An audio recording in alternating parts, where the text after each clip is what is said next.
سننے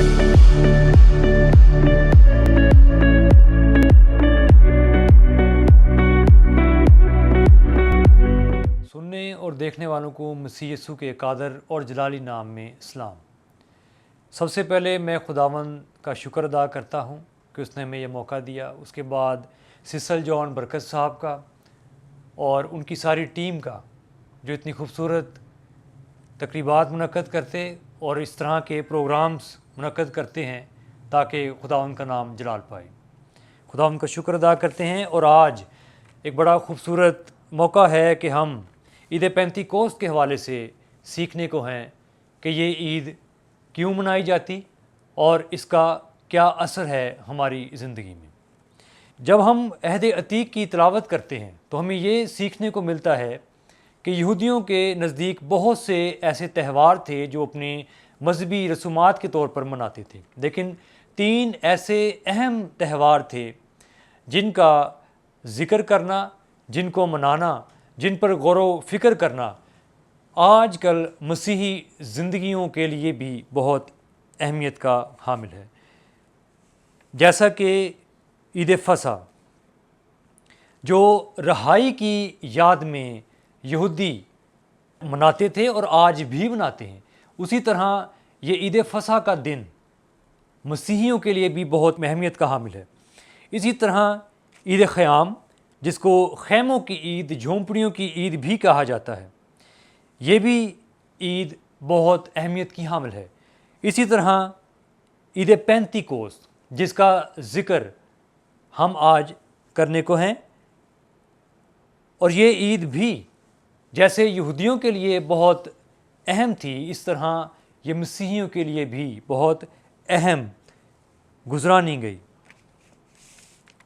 عید پینتیکوست پہلے پھلوں کی عید قرار دی جاتی ہے، اور عید پینتیکوست کو برتھ آف دا چرچ بھی کہا جاتا ہے۔ اس میں مختلف جو چرچز ہیں، مختلف کلیسیائیں جو ہیں، اس کو غیر زبانوں کے نزول کے طور پر مناتے ہیں۔ بہت سی کلیسیائیں جو ہیں اس کو ایک کلام کے بھید کے طور پر بھی اس کو مناتے ہیں، اور پہلے پھل کی شکر گزاری کے طور پر بھی بعض کلیسیائیں اس کو مناتی ہیں۔ لیکن چند دلچسپ جو نکات ہیں ان پر ہم غور و فکر کریں گے۔ عید پینتیکوست جو ہے یہ عید فصح کے 50ویں دن ہم دیکھتے ہیں کہ یہ منائی گئی۔ اسی طرح ایسٹر کے 50 دنوں کے بعد ہم عید پینتیکوست مناتے ہیں۔ دلچسپ بات یہاں پر سیکھنے والی یہ ہے کہ یہودی عید پینتیکوست اپنی رہائی کے 50ویں دن مناتے تھے، اور اپنے پھلوں کی پہلے پھل کی عید کو مناتے تھے، اپنی گندم کی کٹائی اور دیگر مختلف فصلوں کی کٹائی کے پہلے پھل کی شکر گزاری کے طور پر مناتے تھے۔ اسی طرح رسولوں کے اعمال اس کے دوسرے باب میں جو ہم عید پینتیکوست کی ایک تصویر دیکھتے ہیں، وہ تصویر یہودیوں کی اس عید کے ساتھ کنیکٹڈ ہے، اس کے ساتھ اس کا ایک خاص کنیکشن ہے۔ جب 120 کی جماعت عید پینتیکوست کے دن ہمیں وہاں نظر آتی ہے، جب روح القدس کا نزول ان پر ہوا اور غیر زبانوں کا استعمال وہاں پر ہم دیکھتے ہیں، اور 3000 کے قریب لوگوں کی تبدیلی وہاں پر ہمیں نظر آتی ہے۔ سیم اسی طرح ہمیں یہ فصل کی کٹائی کی یاد دلاتی ہے کہ عید پینتیکوست یہودی اپنے فصل کی کٹائی کے وقت پہلے پھل کی عید منایا کرتے تھے۔ اسی طرح مسیحی اس رسولوں کے اعمال کے دوسرے باب میں ہمیں دکھائی دیتے ہیں کہ 3000 کے قریب ایک فصل کے طریقے سے، ایک فصل کے طور پر مسیحیوں نے، خدا کے خادمین نے، خدا کے شاگردوں نے وہ فصل کاٹی، جب برتھ آف دا چرچ ہمیں وہاں پر نظر آتا ہے کہ کلیسیا کا جب ایک چرچ کا ایک آغاز ہمیں نظر آتا ہے کہ فصل کی کٹائی، یہودی اسی دن فصل کی کٹائی کی پہلے پھل کی شکر گزاری منا رہے ہیں، उसी तरह मसीही अपने जो दीगर बहन भाई हैं, जो 3000 की जो तादाद है, उनको मसीही ज़िंदगी में उनको लाकर अपने पहले फल की ईद की खुशी मना रहे हैं। इस ईद पेंतिकोस के दिन रूहुल कुदस का नज़ूल हमें दिखाई देता है। रूहुल कुदस के नज़ूल के बाद हमें बहुत सी बरक़ात का ज़िक्र हमें मिलता है कलाम मुक़द्दस में, कि रूहुल कुदस हमारे साथ रहता है,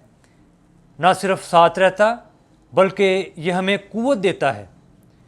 और क़ुव्वत देता है और हमारी शिफायत भी करता है। रूहुल कुदस के नज़ूल के वसीले से मैं और आप खुदावंद की नबूवत का हिस्सा बनते हैं। हमें ये क़ुव्वत का लिबास जब मिलता है तो हम गैर कौमों में जाकर खुदावंद यीशु मसीह की मुनादी करते हैं, उसके मसलूब होने की खुशखबरी को लोगों तक बांटते हैं कि वो मेरे और आपके गुनाह की खातिर मसलूब हुआ, जी उठा और खुदा की बादशाहत में दाखिल होने का इंतज़ाम उसने हमारे लिए कर लिया है। सो ये बातें हमें ये सिखाती हैं कि रूहुल कुदस का नज़ूल महज उस दिन नहीं बल्कि आज भी खुदा का जो रूह है वो हमें क़ुव्वत देता है और हमें ये तक़वियत देता है, वो हमारे साथ रहता है, ताकि हम जिस भी शोबे में जाएं, जिस भी मुआशरे में जाएं, जैसे भी लोगों में जाकर काम काज करें या वो कारोबार करें या हम कोई नौकरी करें, ये हमारे ऊपर लाजम है कि हम खुदावंद यीशु मसीह की मुनादी उसके रूहुल कुदस की रहनुमाई में करें, क्योंकि खुदावंद यीशु मसीह के कलाम पर हमारा जो ईमान है वो हमें ये तसल्ली देता है, ये उम्मीद देता है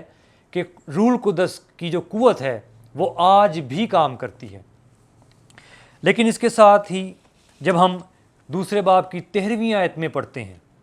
कि बाज़ ने ठट्ठा करके कहा, ये तो ताज़ा मै के नशे में हैं। आजकल भी हम यही रवैया अपने इर्द गिर्द मुआशरे में देखते हैं कि सलीब का पैगाम हलाक होने वालों के नज़दीक तो बेवकूफ़ी है। सो वो सलीब के पैगाम का ठट्ठा उड़ाते, तनकीद करते, मनफी सोचों से और मनफी रवैयों से खुदावंद यीशु मसीह का इनकार करते नज़र आते हैं। लेकिन रूहुल कुदस जब हमें मिलता है तो हमें क़ुव्वत देता है, हमें ताकत देता है, ताकि हम मुआशरा कितना भी सख्त हो, एज़ार सानियों की अफ़वाहें हों, लेकिन रूहुल कुदस हमारे साथ रहता है और हमें ये क़ुव्वत देता है ताकि हम खुदावंद यीशु मसीह की मुनादी कर सकें। जिस तरह से इस दिन जो एमाल के दूसरे बाब में जब हम देखते हैं कि पतरस जो है, जो एक लौंडी से खौफज़दा इनकार करने वाला, लेकिन रूहुल कुदस के नज़ूल के बाद उसको क़ुव्वत मिलती है, तो वो 3000 की तादाद को वो बुज़दिल जो एक वक्त में खुदावंद यीशु मसीह का इनकार करता है, वो लोगों की ज़िंदगियों को तब्दील करने का बाइस बनता है। आज भी रूहुल कुदस काम करता है हमारी ज़िंदगी में, और खुदा रूहुल कुदस के ज़रिए हमारे साथ रहता है और हमें क़ुव्वत देता है और हमें ये तहरीक देता है कि हम लोगों की ज़िंदगियों में काम करें, उनकी ज़िंदगियों को तब्दील करने का बाइस बने।